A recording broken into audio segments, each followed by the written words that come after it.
यहाँ पर एक भानु नाम का लड़का होता है।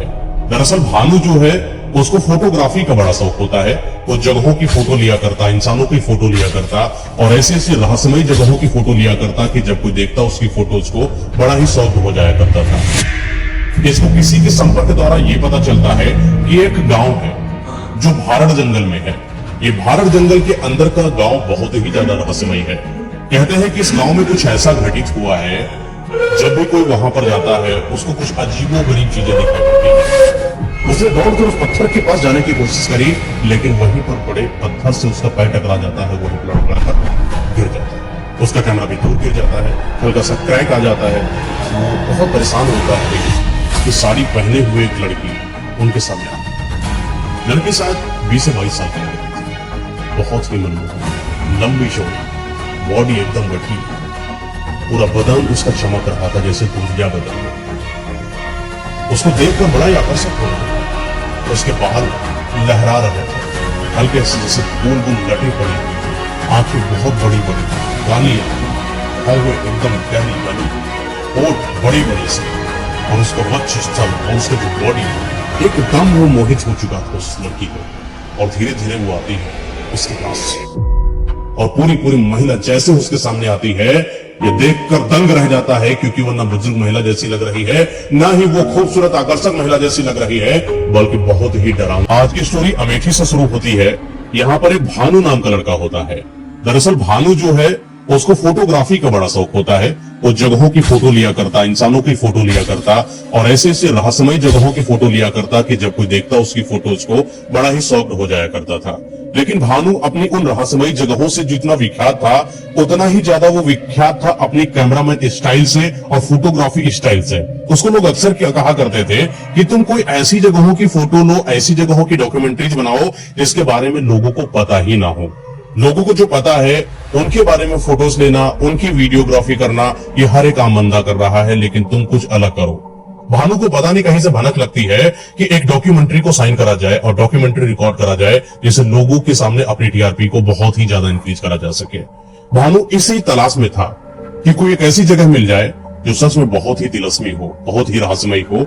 बहुत दिनों के बाद, अथक प्रयास के बाद इसको किसी के संपर्क द्वारा ये पता चलता है कि एक गांव है जो भारत जंगल में है।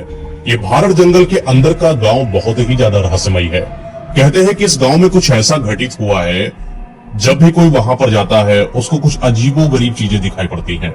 या वहां की स्थिति या उस गांव के अंदर एक रहस्यमयी मंदिर लोगों के लिए सोचने का एक केंद्र बना हुआ है। भानु को जैसे ही पता चलता है, उसको अपनी डॉक्यूमेंट्री से संबंधित वो सारी चीजें समझ में आ जाती हैं कि वो जंगल में जाएगा, गांव में जाएगा और वो मंदिर में जाएगा। कहा जाता है कि वो मंदिर साधारण मंदिर नहीं है। इस मंदिर के अंदर जितना दिन के अंदर जगमगाता हुआ माहौल होता है, जितना वातावरण सुकून और शांति भरा होता है, लोगों को मंदिर की वाइब समझ में आती है, उतना ही नकारात्मक शक्तियों से भरा हुआ वो रात में हो जाता है। रात उस मंदिर के लिए बड़ी भयावह होती है। कहा जाता है कि कई लोगों का मानना है कि रात जैसे ही होना शुरू हो जाए, कोई भी शख्स उस मंदिर के आसपास भी ना जाए, क्योंकि वहां पर अक्सर लोगों ने कुछ ऐसी चीजों को देखा जिनका जिक्र तक नहीं कर पाए, उनकी मौत हो गई या वो कभी वापस नहीं आ पाए। कई ग्रुप, कई गांव, कई शहर, कई नगर के लोग जब भी उस जंगल में गए फिर वापस नहीं आए। कारण पता नहीं, लेकिन डॉक्यूमेंट्री साइन करना था, डॉक्यूमेंट्री रिकॉर्ड करना था भानु को, तो कुछ तो अलग लेकर आना है, कुछ तो रहस्यमय चीजों का पर्दाफाश करना है जिससे लोगों को बड़ा इंटरेस्ट हो। तो भानु प्लान कर लेता है कि चलो फला तारीख को सेट करते हैं और चलते हैं भारत जंगल में। ये अपने बैग की पैकिंग करता है। घर वालों को ये नहीं बताता है कि ये कहां पर जा रहा है। ये अपने दोस्तों को बताता है कि फला जगह पर मुझे जाना है, एक भारत जंगल है, वहां पर एक मंदिर है, वहां पर रिकॉर्ड करेंगे, अगर कोई चलना चाहे तो साथ में चल सकता है। लेकिन भारत जंगल का नाम सुनते ही जो फोटोग्राफी संबंधी जो ग्रुप होते हैं, उन्होंने वहां पर जाने के लिए मना कर दिया। कई लोगों ने मना किया कि भानु तुम्हें वहां पर नहीं जाना चाहिए, क्योंकि अक्सर हमारे ग्रुप में इस चीज की बातें होती हैं कि भारत जंगल सच में बड़ा ही रहस्यमय है, वहां पर वापस आने के चांसेस नहीं। कई बार हमारे ग्रुप से कई लोग वहां पर गए, फोटो रिकॉर्ड किया, वीडियो रिकॉर्ड किया या नहीं किया पता नहीं, उद्देश्य तो उनका वही था, लेकिन फिर वो कभी वापस हम लोगों के साथ जुड़ नहीं पाया। हम लोगों ने तलाशा, जाना, पुलिस में कंप्लेंट भी दर्ज कराई, काफी ज्यादा सर्चिंग हुई, लेकिन उसके बारे में कोई जानकारी नहीं मिली। तो भानु अकेले ही जाने को तैयार हो गया। उसने सोचा कोई जाए या न जाए, अपनी किस्मत अपने हाथों से रचेंगे और निकलेंगे भारत जंगल में, कुछ नया रिकॉर्ड करके लाते हैं। तैयारी करता है, गाड़ी पकड़ता है और पहुंच जाता है भारत जंगल में। ये भारत जंगल सच में बड़ा ही सुनसान है। दूर दूर तक वहां पर किसी के होने का एहसास ही ना हो। जैसे पक्षियों के चहचहाहट, वो पक्षियों की गूंज, जानवरों की आवाजें जैसे उस जंगल को और ही ज्यादा रहस्यमयी बना रही हो। अकेला शांत भानु जंगल में धीरे धीरे पैदल पैदल चल रहा था। जंगल के पेड़ों से गिरे हुए वो पत्तों की खनक जब उसके पैरों पर पड़ती तो खड़खड़ाहट उसके कानों तक सुनाई पड़ती। कई बार तो ऐसा लगता जैसे कोई आसपास हो, कई बार ऐसा लगता कि कुछ तो है जो शायद वहां पर अजीब सा है। लेकिन भानु दृढ़ निश्चयी था। भानु का दिल बड़ा मजबूत था। वो धीरे धीरे जंगल की तरफ आगे बढ़ता हुआ जा रहा था और अब वह उस जगह पर आ चुका है जहां पर वो है, या फिर जहां पर वो गांव है। उस गांव के अंदर जैसे ही वो प्रवेश करता है, उसको महसूस होता है कि यहाँ पर कोई एक भी ऐसा शख्स नहीं है जो जवान हो, जो बच्चा हो, जो महिला हो। सारे ही सारे बुजुर्ग जैसे दिखाई पड़ रहे हैं। तो वहां पर कई लोगों से उसने बातचीत करी कि आखिर दादाजी आपको ऐसा क्यों लगता है कि यहाँ का मंदिर बड़ा रहस्यमयी है।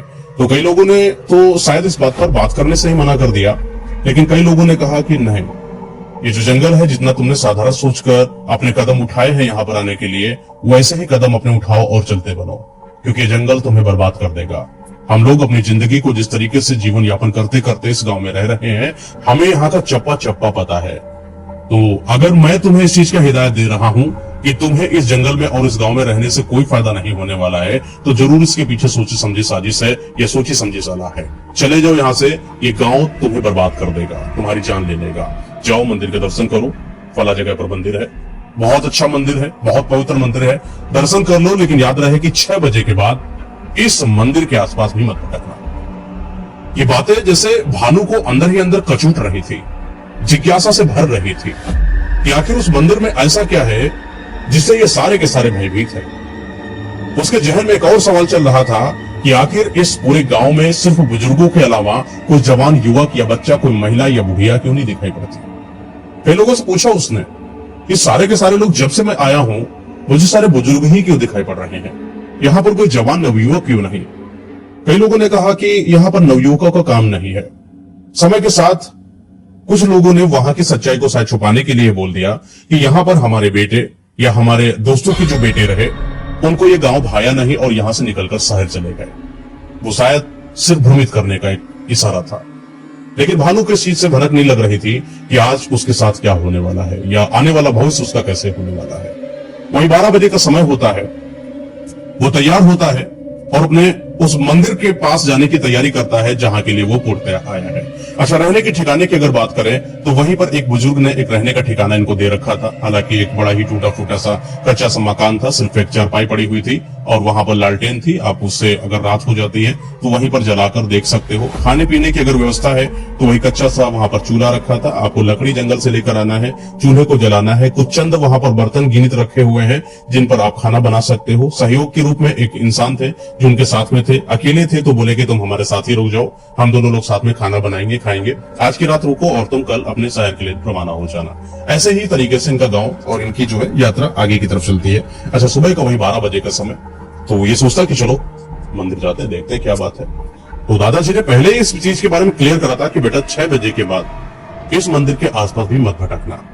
भानु ने उनकी उन बातों को ना नकारते हुए बोला, जी आपने दादाजी बोला है तो मैं आपकी बातों की वैल्यू करता हूँ।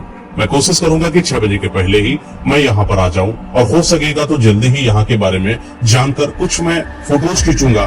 मैं एक फोटोग्राफर हूँ, मैं एक डॉक्यूमेंट्री के बारे में कुछ चीजों को रिकॉर्ड करने के लिए आया हूँ। हालांकि उसकी वो रिकॉर्डिंग, वो फोटोग्राफी, वो कैमरा जैसी बातें उन बुजुर्ग लोगों पर बिल्कुल भी भनक नहीं डाल रही थी, क्योंकि उनको शायद इन सारी चीजों के बारे में पता ही नहीं था। गाँव के लोग क्या ही जाने कि ऐसा सब क्या होता है। ये उठता है, मंदिर जाता है। मंदिर सच में बड़ा ही भव्य है, बड़ा ही तिलस्मी है। मंदिर के अंदर की वो मूर्ति ऐसी आकर्षण का केंद्र है कि जैसे हर कोई इंसान जाए वहां के देव से आकर्षित हो जाए। वहां का वातावरण इतना शांत है कि सच में इतनी शांति तो शायद किसी इंसान को अपने पूरे जीवन में कहीं नहीं मिल सकती। किनारे किनारे बढ़िया हरे भरे पेड़, भोजन पेड़, एकदम पूरी घास लगी हुई है। एक जगह कुआं बना हुआ है, हल्का सा एक तालाब है, तालाब में बढ़िया पानी है, उसमें मछलियां कूद रही हैं, आसपास मेढक हैं। बहुत कुछ ऐसा है जो जंगल के अंदर उस मंदिर को सच में बहुत ही शांतमय बना रहा था। ये मंदिर का भ्रमण कर रहा था। मंदिर में हर एक चीज को देख रहा था। अच्छा, इसने दूर से देखा, एक नजर पड़ी इसकी कि वो जो वहां पर देव हैं, उन देव पर एक महिला पूजा कर रही है। पहले तो इसको बड़ा अचंभित लगा कि गांव जहां पर सारे ही बुजुर्ग थे, एक महिला वहां पर कैसे और क्यों और क्या कर रही है और कैसे पूजा करती है। मुझे इसको भी रिकॉर्ड कर लेना चाहिए और लोगों को दिखाना चाहिए कि इस मंदिर में पूजा इस भांति होती है। ये अपने कैमरे को सेटल उटल करता है, सब जो भी इसके लेंसेस वगैरह होते हैं सब क्रिएट करता है, और वो जैसे ही लगाने की कोशिश करता है तो देखता क्या है कि वो महिला वहां से अदृश्य हो गई हो। ये बात उस इंसान के लिए साधारण बिल्कुल भी नहीं हो सकती जिसने अपनी आंखों से अभी एक महिला को पूजा करते हुए देखा हो। और वो जैसे ही इस चीज को देखता है कि वो महिला दिखाई नहीं पड़ रही है, वो अपने कैमरे को नीचे हाथ में पकड़ता है हैंडल के द्वारा और सीधा सीधा चलते चलते चलते चलते मंदिर के उस जगह पर आता है जहां पर सच में देव हैं। देव बहुत ही आकर्षक है, थोड़ी से डरावने लेकिन बड़े ही शांत। उनका आभा मंडल इस प्रकार था कि किसी भी इंसान को अपनी तरफ आकर्षित कर ले। थोड़ी देर के लिए तो वो देव से आकर्षित हो गया। उसकी बातें, उसके दिमाग में वो सवाल, वो रंजित सिंह जो भी था माइंड के अंदर, सब खत्म हो गया और पूरा आकर्षण, वो पता नहीं क्यों ऐसा लग रहा था जैसे देव अपनी तरफ आकर्षित कर रहे हैं। थोड़ी देर के बाद उसको होश आया कि उसे एक महिला को ढूंढना है। उसने आसपास देखा तो वो महिला उसको कहीं दिखाई नहीं पड़ी। उसने पूरे मंदिर को एक नहीं 2 या 3 बार कम से कम ढूंढ डाला, लेकिन उसको वो महिला कहीं पर दिखाई नहीं पड़ी। हालांकि अब धीरे धीरे शाम भी नजदीक आ रही थी और वो मंदिर का चप्पा चप्पा ढूंढ रहा था, खंगाल रहा था, फोटो खींच रहा था, जगहों जगहों पर नई नई चीजों को खोज रहा था, यह जानने की इच्छा कर रहा था। एक पत्थर था, उसने पत्थर की तरफ कैमरा लगाया और पत्थर के जैसे ही फोटो खींचने लगा, वो महिला जो अभी अदृश्य हुई थी उसका हल्का सा चेहरा उस पत्थर की दराज से उसको दिखता हुआ महसूस हुआ। उसको लगा जैसे कोई हो यहाँ पर। उसने दौड़कर उस पत्थर के पास जाने की कोशिश करी, लेकिन वहीं पर पड़े पत्थर से उसका पैर टकरा जाता है, वहीं पर लड़खड़ाकर गिर जाता है। उसका कैमरा भी दूर गिर जाता है, हल्का सा क्रैक आ जाता है। तो वो बहुत परेशान होता है। एक तो आया था डॉक्यूमेंट्री साइन करने और 2 ही उसके पास कैमरे थे, एक तो ऑलरेडी क्रैक हो चुका है। अब पता नहीं वो कैसे करेगा। जल्दी से अपने कैमरे को उठाता है और शाम काफी करीब थी तो बुजुर्ग ने बोल ही रखा था कि जल्दी आ जाना, तो वो वहां से उठकर वहां पर जाता है जहां पर बुजुर्ग ने उसको रहने की जगह दी हुई थी। अच्छा, थोड़ा रात गुजरती है, बुजुर्ग साथ बैठकर खाना वाना बनाता है, खाता वाता है, तो आज की वारदात के बारे में बात करता है। तो बुजुर्ग से बोलता है कि दादाजी, मुझे वहां पर एक महिला दिखाई पड़ी। वो महिला बहुत ही आकर्षक थी। सच में उसका जो शरीर है इतना आकर्षक था कि मुझे कहना नहीं चाहिए कि उद्योग के सामने है, मंदिर के अंदर ऐसी बातों को बोलना उचित नहीं लगता है, लेकिन फिर भी पता नहीं क्यों मेरा मन उस महिला की तरफ बड़ा आकर्षित हो रहा है। तो बुजुर्ग इस बात को सुनकर जैसे थोड़ा सा दंग रह गया। बुजुर्ग ने बोला, बेटा एक काम करना, ये महिला सच में महिला है भी कि नहीं इस चीज का भी तुम्हें नहीं पता। ये महिला सिर्फ एक भ्रम हो सकती है। यह हो सकता है कि कुछ बात हो या तुम्हारे आंखों का धोखा हो, क्योंकि यहाँ पर दूर दूर तक किसी महिला का औचित्य है नहीं। ये भ्रम है तुम्हारा बेटा, मत जाना और अब कोशिश करो कि यहाँ से निकल जाओ, क्योंकि महिला का मुखमंडल जो तुमने देखा है ये तुम्हारी जिंदगी का बर्बाद होने का समय आ चुका है। लेकिन ये बातें भानु को अजीब से लग रही थी। उनकी वो कहावती बातें, मुहावरों से बड़ी बातें, लोकोक्ति से संबंधित वो बातें उसके ऊपर से निकल रही थी। अच्छा, रात थोड़ा और ज्यादा गहरी हो जाती है। बातें करते करते मंदिर के बारे में रहस्य और गांव के रहस्यों को जानने की इच्छा प्रकट करते करते उन दोनों की नींद आ जाती है और वो वहां पर सो जाते हैं। अच्छा, सुबह होती है। सुबह या फिर मंदिर भ्रमण के लिए निकलता है, क्योंकि इसको कुल मिलाकर उन सारे रहस्यों को जानना है, उन सारे रहस्यों को रिकॉर्ड करना है जिन रिकॉर्डिंग से उसको कहीं ना कहीं फेम मिलने वाला था। लोग उनको देखते तो उसकी तरफ आकर्षित होते हैं। तो ये जंगल की तरफ जाता है, मंदिर मिलता है, मंदिर में फिर भ्रमण करता है और भ्रमण करते करते करते करते करते करते इसको बहुत ऐसी रहस्यमय चीजें मिल जाती हैं जो सच में इसको कुछ नई चीजें दे गई। वो पत्थर, वो तालाब भी अलग रहस्यमयी, वो तालाब का रंग बदलना, वो एकदम से हरी घास का सफेद हो जाना, वो देव की आंखें एकदम से खुल जाना, वो मंदिर के कपाट एकदम से बंद हो जाना फिर पुनः खुल जाना, वो तेज हवाएं, ऐसा लगा जैसे कि आंधी आ रही हो और थोड़ी देर के बाद हल्की हल्की सी बारिश उसके दिल में, उसके जहन में सवालों का एक बंडल डाल रही थी। उसको इन सब चीजों में निवृत्त होकर यही नहीं पता चला कि आखिर समय कितना हो चुका है। समय शायद 6 के पार हो चुका था। वो रात जो उसको आंधी की वजह से, काली आंधी की वजह से ये रात का समय समझ में नहीं आया। उसको लगा कि शायद अभी आंधी का समय है, लेकिन अब पूर्णतया 7 से 8 बजे का समय है और यहाँ पर पूर्णतया रात हो चुकी है। वो रात के घनघोर उस साये में उसको कुछ दिखाई नहीं पड़ रहा था। हालांकि उसके पास छोटी सी टॉर्च थी जिससे वो थोड़ा सा देख पा रहा था, लेकिन दूर दूर तक क्या था वो समझ में नहीं आया। ये कोने में एक पत्थर पड़ा हुआ था, वहां पर बैठ गया, थोड़ा सा थक गया था। अच्छा, कोने में पत्थर था तो वहां पर जब थका और वहां पर जब बैठा, पता नहीं एक बुजुर्ग की जैसे आवाज आई, बेटा मैं बड़ा भूखा हूं बहुत दिनों से, मुझे कुछ खाने को दो बेटा। वो आवाज आई तो पीछे पलटा तो देखा क्या कि एक बुजुर्ग है पीछे खड़े हुए हैं और उससे बात करने की कोशिश करना चाहते हैं या उससे कुछ मदद लेने की कोशिश करना चाहते हैं। वो बुजुर्ग सामने खड़ा हो जाता है और बाबा से पूछता है कि बाबा आप इतनी रात में यहाँ पर? तो बाबा बोलते हैं कि बेटा मेरे बारे में मत जानो कि मैं हूँ कौन और मैं क्या करता हूँ। पता नहीं किस्मत का कौन सा दौर चला मेरी जिंदगी में कि आज मैं यहाँ पर पड़ा हूँ। रात बड़ी भयावह होती है, रात मुझे खींचती है, मुझे बर्बाद करती है, मुझे कचोटती है, और आज मैं तुम्हारे सामने मदद मांग रहा हूँ कि मुझे निकाल लो इस जंगल से। मैं बहुत दिनों से भूखा हूँ, मुझे खाने का कुछ दे दो। बाबा मेरे पास खाने को तो नहीं है, अगर आप चाहो तो साथ में चलते हैं ना। और थोड़ी दूर पर हम लोग रुके हुए हैं, वहां पर साथ में खाना खाते हैं। लेकिन मुझे समझ में नहीं आ रहा है कि रात के इस घनघोर जो काला सा साया है, मुझे दिख नहीं रहा है कि आखिर रास्ता कहां से है। मैं बड़ा कंफ्यूज हूँ। आप अगर गांव तक मुझे लेकर चले तो आपकी काफी दया होगी। तो दादा बोलते हैं कि बेटा एक काम करो, यहां से गांव जाओ या ना जाओ, यहां से अपने शहर निकल जाओ, क्योंकि ये जंगल के अंदर का जो गांव है वो गांव ही तुम्हें मारने की साजिश रचता है। वो जिस बुजुर्ग के साथ तुम रह रहे हो वो सच में कोई बुजुर्ग नहीं बल्कि प्रेत आत्माओं का घर है। जो तुम मुझे देख रहे हो, मैं तुम्हें इस चीज के लिए आगाह करता हूं कि तुम्हें जितनी जल्दी हो सके यहां से निकल जाना चाहिए। तो लड़का बोलता है कि मुझे आप डराए नहीं बाबा, मैं आपकी मदद नहीं कर सकता, आप मुझे डायरेक्शन नहीं दे सकते, वो बात आपकी समझ में आती है, लेकिन आप डरा रहे हो, भूत प्रेत आत्माओं की बात बता रहे हो, ये क्या बातें कर रहे हैं, वो भी आजकल के जमाने में जब कुछ भी नहीं होता। ये देखिए रात के समय में कितना लोगों ने बोला कि रात कितनी खतरनाक होती है, मंदिर बड़ा भयावह हो जाता है। मैं शांति से आपके साथ खड़ा हूं और मुझे किसी भी चीज का डर नहीं है। क्या भूत प्रेत आत्मा क्या चीज है, कुछ नहीं होता। तो बाबा बोलते हैं कि बेटा मुझे तुम्हारी निडरता पर संदेह नहीं है, मुझे संदेह तो इस बात पर है कि तुम्हें भ्रम किस बात का है। एक बात करो, तुम जाओ यहां से, यही तुम्हारे लिए आखिरी सलाह है, तुम निकल जाओ यहां से। ये लड़का बैठा सोचता रहा और सोचते सोचते बुजुर्ग से पूछा, अच्छा बाबा मैं निकल जाऊंगा यहाँ से, मुझे कुछ चीजों के बारे में जानना, अगर आप मुझे बता देते हो मैं पक्का 100% बता रहा हूं यहां से निकल जाऊंगा। बुजुर्ग बोलता बताओ क्या पूछना चाहते हो। बाबा जो गांव मुझे दिखाई पड़ा है, इस गांव के अंदर सारे बुजुर्ग ही क्यों हैं? बुजुर्ग बोलता है इस बारे में मत बात करो, क्योंकि ये बुजुर्गियत ये सच में एक श्राप है इस गांव का। इस गांव के अंदर रहने वाला कोई भी युवक नहीं रह सकता, यहाँ पर कोई महिला नहीं रह सकती, कोई बच्चा नहीं रह सकता, और जो भी इंसान रहेगा वो आने वाले चंद ही दिनों के अंदर बुजुर्ग हो जाएगा। और अगर अपनी सलामती चाहते हो तो चले जाओ, वरना बुजुर्गों की जैसी जिंदगी में तुम भी तब्दील हो जाओगे। भानु बोलता है कि बाबा वो बात तो सही है, लेकिन आपकी बातों पर हम यकीन कैसे करें? आखिर ऐसा हुआ क्या था, मुझे रहस्य तो बताएं। वो कैमरा लगाता रिकॉर्ड करने की कोशिश करता है। बाबा आप बताइए कि आखिर यहाँ पर हुआ क्या था, आखिर यहाँ पर क्यों सारे के सारे बुजुर्ग हैं?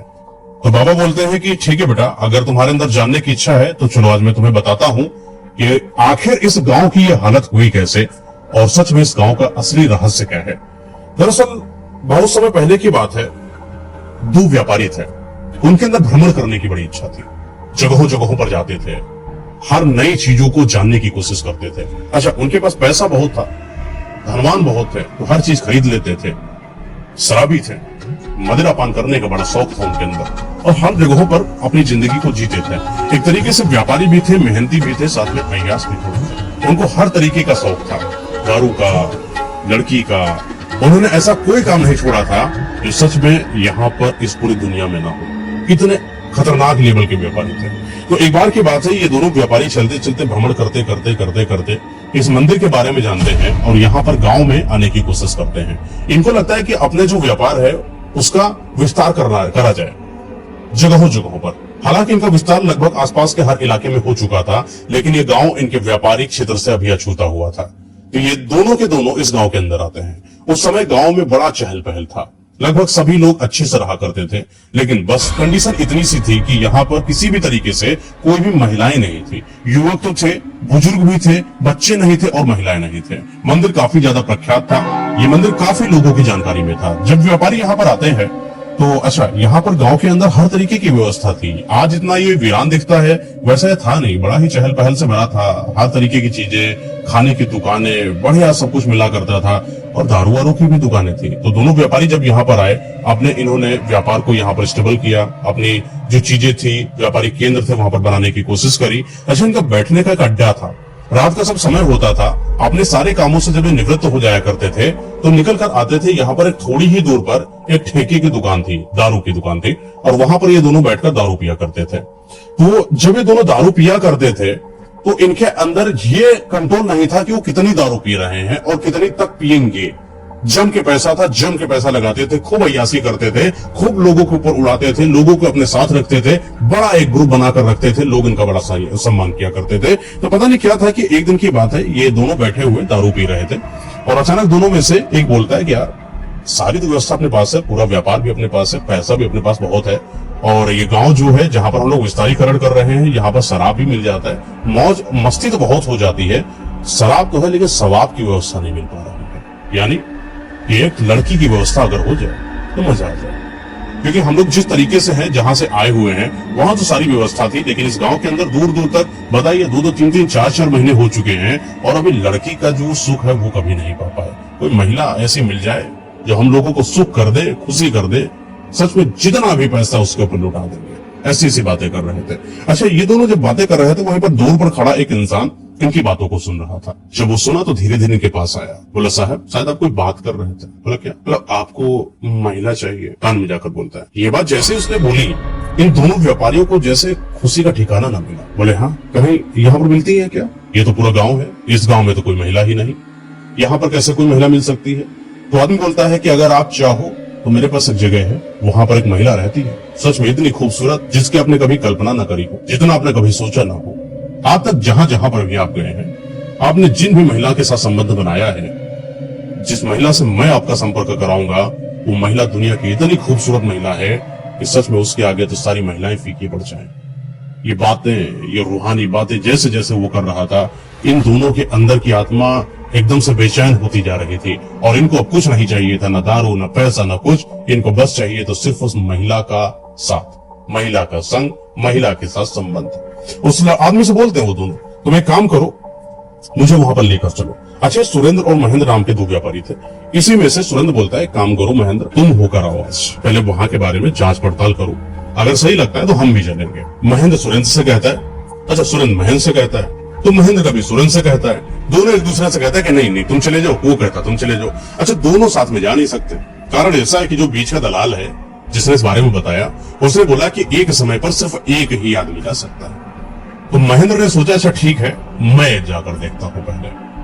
तो सुरेंद्र बोलता ठीक है, हम यहाँ पर इंतजार करते हैं, तुम जाओ। तो महेंद्र उस दलाल के साथ चला जाता है। दलाल कहता है कि मैं तुम्हें जगह तो दिखाऊंगा, आगे का मुझे कोई मतलब नहीं, तुम उसको क्या देते हो, वो तुम्हारे साथ कैसे रहती है, तुम दोनों का कैसा रिश्ता होने वाला है, मुझे कोई मतलब नहीं, मैं तुम्हें जगह दिखाऊंगा, बाकी तुम्हारी अपनी जिम्मेदारी। तो महेंद्र कहता ठीक है, थोड़ी दूर चलते हैं। चलते चलते चलते, अच्छा ये दारू के हल्के नशे में था ही महेंद्र, दारू जो चढ़ाई रखी थी इसने। चलते चलते ये वहां पर पहुंचते हैं जहां पर ठिकाना है उस खूबसूरत महिला का, जिसका जिक्र इस दलाल ने करा था। तो दलाल बोलता है कि फला ये घर देख रहे हो, आप यहाँ पर चले जाओ। ये बात जैसे ही महेंद्र को पता चली, उसके दिल में गुदगुदी होना शुरू हो गई। उसको पता नहीं बड़ा अच्छा महसूस होने लगा। गया, उस घर के दरवाजे को खटखटाया, तो जैसे ही दरवाजे को खट खट खट खटखटाया तो वहां से एक बूढ़ी बूढ़ी बुढ़िया आई। उसको पहले ऊपर से नीचे तक देखा, पूछा तुम ही आए हो, तुम्हारे बारे में ही मुझे जानकारी मिली है शायद, तुम्हारा नाम क्या है? बोला महेंद्र। आओ अंदर आओ। तुरंत अंदर किया, दरवाजे को उसने बंद कर दिया। बड़ा ये अजीब सा घर था, एकदम जैसे कुछ हो ही ना वहां। एक शांत सी एक चारपाई पड़ी थी और पूरा पूरा घर खाली था, और उसमें 2 कमरे बने हुए थे। एक कमरे में वो जो बुजुर्ग महिला थी अंदर की तरफ जाती है और इशारा करती है ऊपर की तरफ। वहां पर एक सीढ़ी लगी हुई थी बांस की, तो बोलती है कि बांस की सीढ़ी से चढ़ के जाना, ऊपर वहां पर कुछ तुम्हारे लिए अलग व्यवस्था करी गई है। तो जैसे ही ये सीढ़ी से चढ़ते चढ़ते ऊपर की तरफ चढ़ता है, वहां पर एक कमरा बना हुआ था। उस कमरे के अंदर एक बेड पड़ा हुआ था और वहां पर बहुत फूल फैले हुए थे। हल्की हल्की सी वो दीपक से रोशनी फैलाई गई थी और ऐसा लग रहा था कि जैसे उस सेंटर से किनारे से ऐसे से फुलझड़ियां फूल मालाओं की लगाई गई थी, जैसे उस कमरे को बड़ा ही सजाया गया हो, सुगंधित इत्र वहां पर पड़ा हो। वहां का एहसास बहुत ही रूहानी था, वातावरण सच में सम्मोहित करने वाला था। वहां की आभा अलग ही उसको अपनी तरफ खींच रही थी और वो जाकर अपने चप्पल को कोने में उतार कर और बैठ जाता है उस बेड पर जहां पर बिस्तर लगा हुआ था। थोड़ी ही देर के बाद हल्का सा दरवाजा खुलता है और वो इंतजार में था कि पता नहीं आगे क्या होगा। हल्का सा दरवाजा खुला और एक पैर धीरे से दरवाजे के बाहर आया। सच में पैर इतना गोरा, इतना कोमल कि आज तक ऐसे पैर इसने जीवन में नहीं देखे हो। पैर ही देखकर पता नहीं उसको अंदर से भावनाएं क्या जागृत हुई, उसको बड़ा अच्छा महसूस होने लगा। धीरे से पैर, फिर धीरे धीरे वो महिला, एक लाल कलर की साड़ी पहने हुए एक लड़की उनके सामने आती है। लड़की शायद 20 से 22 साल की लग रही थी। बहुत ही मनमोहक, लंबी चौड़ी, बॉडी एकदम गठीली, पूरा बदन उसका चमक रहा था जैसे दूधिया बदन हो। उसको देखकर बड़ा ही आकर्षक हो रहा था। उसके बाल लहरा रहे थे, हल्के से जैसे गोल गोल लटे पड़ी हुई हो। आंखें बहुत बड़ी बड़ी, काली आंखें, भौहें एकदम गहरी घनी, होठ बड़े बड़े से, और उसका वक्ष स्थल और उसका जो बॉडी, एकदम वो मोहित हो चुका था उस लड़की के ऊपर। और धीरे धीरे वो आती है उसके पास, और जैसे उसके पास आती है तो महेंद्र बोलता है कि क्या आज तुम ही मेरे साथ रुकने वाली हो? तो लड़की बोलती, जी हाँ, आज मैं तुम्हारे साथ रहूंगी और आज मैं तुम्हें खुश करके मानूंगी। जिस चीज की इच्छा तुम्हारे अंदर कई महीनों से चल रही है, आज वो सारी इच्छाओं की पूर्ति मैं तुम्हारे लिए करूंगी महेंद्र। ये नाम अपना महेंद्र सुनता है जब, बड़ा अच्छा लगता है उसको, और जब उसको देखता है तो उसको और अच्छा लगता है। और जब वो धीरे से अपने हाथों से महेंद्र के गालों को छूती है, वो उसका हल्का सा स्पर्श, कोमल से हाथ उसके पूरे बॉडी में झुंझुनी पैदा कर देते हैं। एकदम महेंद्र अपने होश को खो बैठा था। धीरे धीरे महेंद्र उसके करीब आता है और करीब आते आते उसके साड़ी के पल्लू को नीचे करता है और उसके साथ उसी बेड पर बैठकर उसके शक्ल को निहार रहा होता है। कभी उसके गहरे शरीर को निहार रहा होता है, कभी उसको हर जगह पर छूने की कोशिश करता है। महेंद्र अपने इच्छाओं की सर्व पूर्ति करता है जो उसके दिल के अंदर थी। धीरे धीरे ये दोनों और क्लोज आना चालू होते हैं। महिला अपने वस्त्रों का उतारने की कोशिश करती है और हटाती है, और महिला ने ही महेंद्र के कपड़ों को उतारा। महेंद्र और महिला दोनों नग्न अवस्था में उसी बेड पर लेटे एक दूसरे के साथ अंतरंग थे। एक दूसरे के साथ वो रात इतनी हसीन मना रहे थे, जिस हसीन रात के सपने शायद महेंद्र कभी अपने जीवन में न सोचे हो। वो रात सच में बहुत ही अच्छी थी महेंद्र के लिए। महेंद्र अपने हर मन की इच्छा की पूर्ति कर रहा था, संभोग कर रहा था। जैसा भी उसका मन था उस महिला के साथ वो वैसा बर्ताव कर रहा था। कम से कम पूरी रात उस महिला के साथ गुजारने के बाद लगभग सुबह होती है और महिला उसको कहीं पर दिखाई नहीं पड़ती है। जब महिला दिखाई नहीं पड़ी तो इधर उधर देखा, खटखटाया तो देखा कि बगल वाला जो कमरा था उससे फिर से वही महिला निकल कर आती है और उसके बेड पर बैठ जाती है। इस बार उसने नीले रंग की साड़ी को पहन रखा था।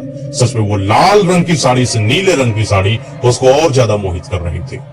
महेंद्र का मन ही नहीं कर रहा था कि वो इस कमरे से निकल कर जाए। वो सुगंधित वातावरण, उस महिला के शरीर की वो खुशबू उसको अपनी तरफ खींच रही थी।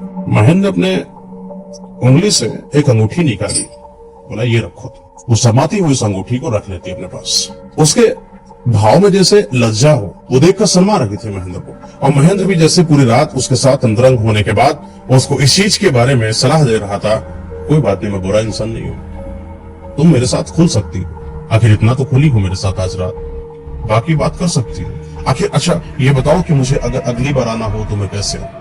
तो महिला बोलती है, आपके लिए तो द्वार हमेशा खुले हैं। तो महेंद्र उससे बातें करते करते करते करते थोड़ी देर बैठता है। एक अंगूठी दे ही चुका था, एक और हार निकालता है, ऐसा छोटा सा, शायद उसे चेन पहना था गोल्ड की, और वो भी उसने उसके हाथों में रख दिया और वहां से उठा और चलकर जाने लगा। क्योंकि महिला ने बोला अब आपका जाने का समय हो चुका है, फिर आप आइएगा तो आप कभी रात में आइएगा, और अब जब आप आइएगा तो आप किसी को ना बताइएगा, सिर्फ आप सीधा आ सकते हो ये घर, और मैं हमेशा तुम्हारे लिए हूँ।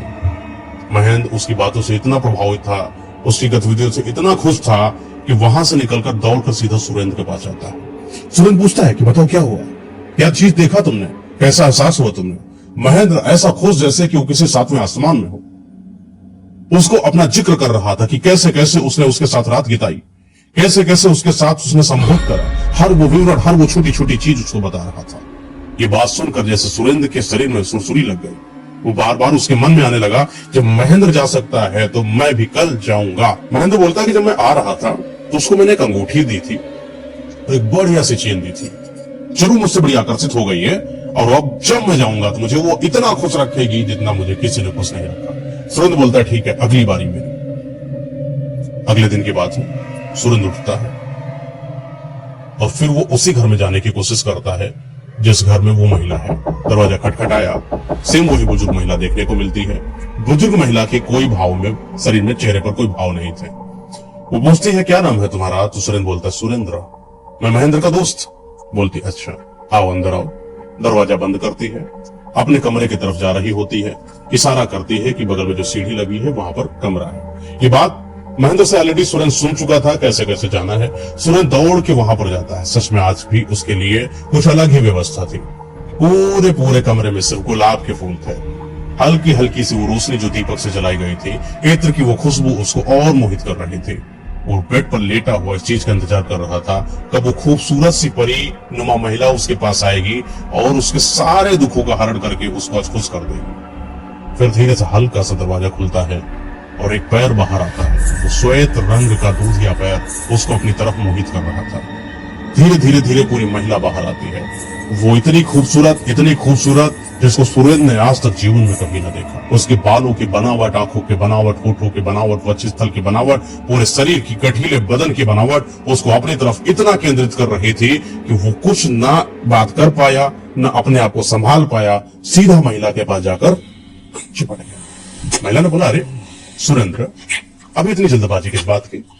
अभी तो पूरी रात बची है। आज तो पूरी रात मैं तुम्हारी हूं। तुम जो चाहो मेरे साथ कर सकते हो। मैं तो पूर्णतः तुम्हारे लिए समर्पित हूं। आओ साथ में बैठो, मेरे साथ दूध पियो। एक ग्लास रखा होता है, उसके साथ ये दोनों एक दूसरे के साथ दूध वगैरह पीते हैं, आपस में लेटते हैं। लेटने के बाद ये धीरे धीरे धीरे धीरे धीरे धीरे महिला के वस्त्रों को उतारता है, महिला सुरेंद्र के वस्त्रों को उतारती है। दोनों पूर्णतः नग्न होकर एक दूसरे के साथ पूरी रात संभोग करते हैं। हर तरीके के मन की इच्छा पूर्ति के बाद जब सुरेंद्र संतुष्ट हो जाता है, वैसे ही वो सुबह उठता है और देखता है कि महिला नहीं है। उसको पता था कि महिला नहीं है, लेकिन जब वो उठेगा तो उसके सामने महिला आएगी। इस बार उसको ये पता था कि जितना महेंद्र ने उसको दिया उससे ज्यादा मैं दूंगा। देखना ये महिला मेरी रहेगी हमेशा के लिए। धीरे से महिला आती है। इस बार वो हरे रंग की साड़ी में, बड़ी खूबसूरत और एकदम शरीर के भाव में बड़ी शर्माहट थी, लज्जा थी, जैसे शर्माती शर्माती उसके बगल में बैठती है। सुरेंद्र कहता है कि बताओ तुम्हें क्या चाहिए? सुरेंद्र से बोलती है महिला, मुझे क्या चाहिए? मुझे कुछ नहीं चाहिए, मुझे तुम मिल गए, मेरे लिए इतना काफी है और मुझे तुम्हारा स्वभाव बहुत पसंद है। धीरे धीरे महिला उसको अपने आगोश में ले रही थी बातों के। सुरेंद्र अपने एक मोटी सी चेन को निकाल कर रखता है, एक अंगूठी को रखता है, एक कड़ा सोने का रखा था पहना, उसने भी उसको दे दिया। महिला बड़ी खुश हो जाती है और महेंद्र वापस आता है। महेंद्र वापस आकर सुरेंद्र को सब बताता है जैसा जैसा हुआ।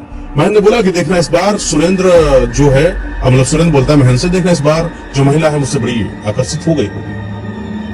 लेकिन महिलाओं को आखिर चाहिए क्या? वो मुझे भोग दे और मैं उन्हें पैसा। मस्त है, बहुत मजा आई। पूरी रात क्या जीवन था मेरा। इन दोनों को पता नहीं उस महिला के बाद दोबारा जाने की इच्छा हुई। तो सुरेंद्र बहन से बोलता है चलो एक काम निपटा लिया जाए, अगले 2-3 दिनों के बाद फिर से हम दोनों एक साथ चलते हैं। तो इनको एक बात याद आती है कि वो दलाल बोल के गया था कि 2 लोग एक साथ नहीं जा सकते, जाएगा तो कोई एक ही। तो महेंद्र बोलता है कि इस बार मुझे जाना है क्योंकि मैं जाऊंगा। महेंद्र बोलता ठीक है जाओ। जैसे ही महेंद्र वहां पर जाता है और बुढ़िया दरवाजा खटखटाती है, तो देखता क्या है कि जो महेंद्र ने सर्वप्रथम उसको वो चेन दी थी और अंगूठी दी थी, वो उस महिला ने पहन रखा है, बुजुर्ग। और ये बात देखकर एकदम से शॉक्ड हो जाता है। वो बुजुर्ग महिला के शरीर पर, चेहरे पर बिल्कुल भी भाव नहीं थे। उसने दरवाजा बंद करा और जैसे ही दरवाजा बंद किया उसको एहसास हुआ कि वो बुजुर्ग महिला सच में कुछ तो अजीब है। उसकी बातें बदल रही हैं, उसके भाव बदल रहे हैं, उसके शरीर बदल रहा है, उसके शरीर का जो बनावट थी वो बदल रही है। और धीरे से हल्का से इशारा करती है ऊपर की तरफ जाओ। बड़ी तेजी चिल्लाकर बोलती है क्योंकि वो जा नहीं रहा था, वो बार बार बुजुर्ग महिला को देख रहा था। बहुत तेज चिल्लाया एकदम कर्कश आवाज में जब महिला ने, वो महेंद्र भाग कर वहां पहुंचता है और बेड पर लेटता है। लेकिन बेड पर लेटे लेटे एकदम दहशत में आ गया था वो, क्योंकि उसको 100% इस चीज का भरोसा हो रहा था कि वो महिला, जो बुजुर्ग महिला है, वो सच में कोई और नहीं बल्कि वही महिला है जो मेरे साथ सोई है। थोड़ी देर के बाद वो महिला फिर से आती है, लेकिन इस बार का वो जो पैर आने का तरीका था वो श्वेत और दूधिया नहीं था बल्कि बुजुर्ग खाल का था। वो जैसे ही बुजुर्ग खाल से भरा हुआ वो चेहरा उसके सामने आता है, एकदम से वो घबरा जाता है। उसका चेहरा इतना भया हुआ था कि वो उसको देखकर एकदम बेहोश सा होने लगा। महिला उसके पास आती है, उसके करीब आती है, उसके होठों को चूसने की कोशिश करती है, जैसे कि वो उसके अंदर कुछ निकाल कर अपने अंदर स्थानांतरित कर रही हो। थोड़ी देर के बाद ये महेंद्र कमजोर होने लगा। एकदम कमजोर हालत में वो वहां पर गिर गया और थोड़ी देर के बाद जैसे अपने होश को संभाला, वो सीढ़ी से उतरता हुआ वहां से भागने लगा। ना उसको महिला दिखाई पड़ी, ना उसको वो बुजुर्ग महिला दिखाई पड़ी, और भागता सुरेंद्र के पास आता है। सुरेंद्र को बताता है पूरी वारदात के बारे में। तो सुरेंद्र कहता है, पागल मत बनाओ मुझे, ये कहो ना कि मैं न जाऊं, इसलिए तुम मुझे कहानियां सुना रहे हो। मैं तो जाऊंगा, मैं जाकर देख कर आऊंगा, तुम तो फालतू की बातें कर रहे हो, तुम यहीं बैठो, मैं जाकर देखता हूँ। सुरेंद्र भी जाता है, दरवाजा खटखटाता, बुजुर्ग महिला मिलती है तो देखता क्या है कि उसको जो अंगूठी दी थी और जो ऐसा कड़ा दिया हुआ था और ये दिया हुआ था, सब पहने बुजुर्ग महिला। उसको थोड़ा सा तो लगा, यार बात तो सही कह रहा था लगता है महेंद्र, कि सच में ऐसा हुआ है। लेकिन भरोसा नहीं है उसको अपनी बातों पर। होता है ना, जब आपके ऊपर काम की इच्छाएं ज्यादा हो और सिर्फ आपके अंदर हवस और वासना भरी हो, तो आपको दिखता नहीं है कि आसपास नजरिया कैसा है। वो थोड़ा गहरे से बुजुर्ग महिला को देखने की कोशिश करता है तो महिला का रूप हल्का सा बदल रहा होता है। सुरेंद्र कहता है कि ये कौन हो तुम? बुजुर्ग महिला कहने, ऊपर चलो। बहुत तेजी से चिल्लाई, उसकी आवाज में मर्दानगी थी। वो सीढ़ी से दौड़ता उसकी तेज आवाज की वजह से, शायद इच्छा भी थी कि वो महिला मिलेगी या दो भी चीजें एक साथ क्लैश कर रही हो, वो सीधा सीढ़ी से ऊपर जाता है, बेड पर बैठ जाता है। और बेड पर बैठा, उसको इंतजार था कि वो हल्का सा पैर दूधिया श्वेत रंग का उसके पास जैसे ही आएगा, उसका वो शरीर की वो मोहित कर देने वाली खुशबू उसकी जिंदगी को बना देगी, रात को हसीन कर देगी। लेकिन हुआ उसका उल्टा। जैसे ही उसने पैर को निकाला, महिला ने दरवाजे को खोलकर, वो सच में बुजुर्गियत से बना था। उसमें सिर्फ खाल थी झुर्राई हुई, और पूरी महिला जैसे उसके सामने आती है, ये देखकर दंग रह जाता है, क्योंकि वो न बुजुर्ग महिला जैसी लग रही है, ना ही वो खूबसूरत आकर्षक महिला जैसी लग रही है, बल्कि बहुत ही डरावनी। इतनी डरावनी कि एक वक्त को सुरेंद्र को देखकर उसे बेहोशी जैसी हालत पैदा हो गई, और वो बुजुर्ग महिला उसके पास आती है, और एकदम से जैसे वो महिला उसके करीब आती है, उसको ऐसा महसूस होता है, हल्की सी बेहोशी हालत में भी उसको लगा कि वो मेरे काफी करीब है, और वो उसके होठों को चूसने की कोशिश करती है। सेम बिल्कुल वैसा ही जैसा वो महेंद्र के साथ कर रही थी। वो उसके शरीर से कुछ चूस कर अपने अंदर स्थानांतरित करने की कोशिश कर रही थी। ऐसा प्रतीत हुआ जैसे कि सुरेंद्र कमजोर होने लगा। वो उसकी कमजोरी की हालत एकदम से उसको परेशान कर चुकी थी, और वो धीरे धीरे सीढ़ी से उतरता हुआ वापस महेंद्र के पास आता है, और रोता महेंद्र से बताता है कि मेरे साथ वही घटना हुई जिसका जिक्र तुमने मेरे साथ किया था। थोड़ी देर के बाद महेंद्र और सुरेंद्र एक दूसरे को देखते हैं। देखते ही देखते उनके शक्लों में बदलाव देखने को मिलने लगा। उनके शक्ल धीरे धीरे बुजुर्ग होने लगे। धीरे धीरे समय नहीं बीता, मात्र आधा घंटा के अंदर दोनों बुजुर्ग बन गए। और ये बात वो बुजुर्ग इस भानु को बता रहा था जो डॉक्यूमेंट्री को रिकॉर्ड करने के लिए आया था। उस बुजुर्ग ने बताया कि यहाँ के जितने भी युवक आप देख रहे हो, जितने भी बुजुर्ग आप देख रहे हो, ये पहले तो युवक हुआ करते थे, लेकिन यहाँ पर एक डायन है जो उनकी जवानी को चूसती है, जिसका शिकार हम सब हुए हैं। और जिन दो व्यापारियों को जिक्र मैंने करा, उन दो व्यापारियों में से एक व्यापारी सुरेंद्र, तो मैं ही तुम्हारे सामने खड़ा हूं। मेरी पूरी जिंदगी खत्म हो गई। महेंद्र तो खत्म हो चुका है, अब जल्द ही मेरी भी बारी है, क्योंकि यहाँ के जो बुजुर्ग होते हैं उनकी जिंदगी चलती तो उतने ही साल है जितने साल वो एक नवयुवक की चलती है, लेकिन उनकी जिंदगी हमेशा के लिए बदतर हो जाती है, क्योंकि वो बुजुर्ग बन जाते हैं, कमजोर हो जाते हैं, असहाय हो जाते हैं, उनके पास कुछ नहीं बचता। हम दोनों व्यापारी थे, हम दोनों बर्बाद हो गए, परेशान हो गए, व्यापार भी नहीं बचा, और अब जब कुछ हाथ में नहीं है तो मैं जो भी यहाँ पर आता है मैं उनको यही सलाह देता हूँ कि यहाँ से चले जाओ। अब बेटा भानु, तुम्हारी इच्छा है, तुम जाओ या न जाओ, लेकिन मेरी यही सलाह है कि तुम्हें यहाँ से चले जाना चाहिए। तो भानु बोलता है कि मुझे एक बार देखना है असल में कि यहाँ पर सच में है क्या। तो बुजुर्ग बोलता है, अगर इतनी ही जानने की कामना है तो फला जगह पर एक घर है, उसको खटखटाना, फिर उसके बाद तो मुझसे पूछना कि आखिर है क्या। भानु के अंदर भी इच्छाएं प्रकट हुई। उसको लगा कि शायद ये बाबा लोग सही से खेल नहीं पाए, इनको ऐसा नहीं करना चाहिए था, अगली बार जाना ही नहीं चाहिए था, एक बार जाते भाग जाते। तो ये क्या करता है ये वहीं पर जाता है, उसी दरवाजे को खटखटाता है, सेम वहीं पर एक बुजुर्ग महिला आती है और वो भी भानु को इशारा करती है कि जाओ ऊपर जाओ। और आज भी उसको वैसा ही वातावरण दिखाई पड़ रहा है, बिल्कुल फूलों से सजा हुआ वो कमरा, अच्छा सा बेड, एकदम सुगंधित इत्र और लगे हुए दीपक की हल्की सी रोशनी, वो मनमोहित वातावरण आकर्षक कर रहा था कहीं ना कहीं भानु को। और भानु ने जैसे ही थोड़ी देर के बाद देखा, सच में खूबसूरत सी महिला उसके पास आकर बैठी। महिला बैठी, भानु को अपनी बातों पर, अपनी यादों पर, अपनी चीजों पर, अपने विचारों पर कंट्रोल था। उसने महिला के साथ कोई भी तरीके का संभोग नहीं करा। धीरे धीरे बात करता रहा, बात करता रहा, बात करता रहा। पूरी रात बात करते करते करते करते वो वहां से निकल गया। और निकलकर जब उसको इस चीज के बारे में सच्चाई सच में पता चली, तो उसने यह चीज ठाना कि सच में यहां पर रहना योग्य नहीं है, सही नहीं है। और वहां पर अपने कैमरों को उठाता है, जितना जल्दी हो सकता है उस जंगल से निकलने की कोशिश करता है। जब वो जंगल से निकल रहा था, पता नहीं उसको ऐसा क्यों एहसास हो रहा था कि जैसे कोई उसके साथ हो, जैसे कोई वही महिला जो उसके साथ बेड पर बगल में लेटी थी, बैठी हुई थी, वो उसके आसपास हो। बार बार कोई उसको आवाज दे रहा था, भानु मत जाओ, भानु आज तुम मेरे हो, भानु आज मैं तुम्हारी हूं, भानु तुम रुक जाओ। वो बातें, वो रूहानी बातें, वो अदाओं के तरीके से बुलाना। लेकिन भानु को पता था कि अगर मैं पलटा तो मैं भी मारा जाऊंगा और मेरा भी कुछ नहीं बचेगा। भानु रुका नहीं, बस भागता रहा, जब तक उसके अंदर सामर्थ्य आया। और एक समय आया जब उसने उस जंगल को छोड़ दिया, जंगल को छोड़ा। डॉक्यूमेंट्री जो उसने रिकॉर्ड करी थी वो भी उसके हाथ में नहीं आई। दौड़ते दौड़ते कब कैमरा कहां टूट गया पता नहीं चला, लेकिन एक इंसान भानु बचा। वो बाहर आया, उसने लोगों को बताया, और ये लोगों को जब कहानी पता चली, कुछ लोगों को भरोसा हुआ, कुछ को भरोसा नहीं हुआ। आज मैं जो आपको बता रहा हूं, ये उसी भानु की कहानी है जिसने सच में अपनी आंखों से उस चुड़ैल को देखा, जिस चुड़ैल ने पूरे गांव के नवयुवकों को बुजुर्गों में बदल रखा था और अपनी जवानी को बचाया करती थी।